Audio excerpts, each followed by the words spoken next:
ఈరోజు కర్రీ ఏంటంటే పెసరపప్పు బచ్చల కూర అండి. ఆయిల్ వేస్తున్నాను, వేరం ఉడుకుతుంది. టమాటాలు, ఉల్లిపాయలు, పచ్చిమిర్చి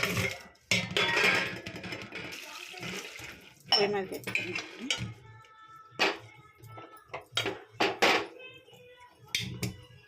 ఇప్పుడు మేడమనికి వెళ్ళి తీగ బచ్చల కూర ఉందండి. ఏమో 20 ఆకుల్లో కోసుకొస్తాను. ఇది ఉడికాక వేసుకుంటాం. చూసారండి, చాలా ఉందండి కూర అయితే. పెద్ద ఆకులన్నీ కోసుకుందాం.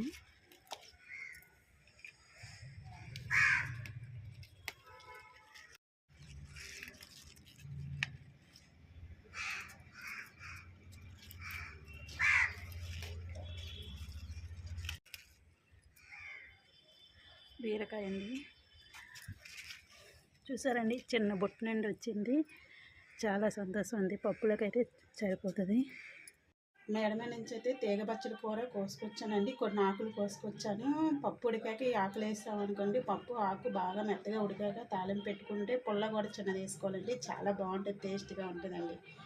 ఇకండి పప్పు ఉడిపోయింది ఆల్రెడీ. ఆకులు దించుకొని వేసుకుందాం. ఉడికాక తాలింపు పెట్టుకుందాం. ఇకేనండి, పప్పు అయితే ఉడికిపోయింది. కూర అయితే వేసేద్దాం. అలాగే కాస్త కారం, సాల్ట్ తగినంత, పసుపు, కాస్త నెయ్యి, మూత పెడదాం. ఉడికాక తాళింపు పెడదాం. చింతపండు కూడా వేయాలండి, అయిపోతే బాగోదు. పప్పు అయితే రెడీ అయిపోయిందండి. చూసారా, నేతాకులు కదా, పప్పులోనైతే బాగా ఉడికిపోయేది. పోపు వేసేద్దామండి. చాలా టేస్ట్గా ఉంటుందండి.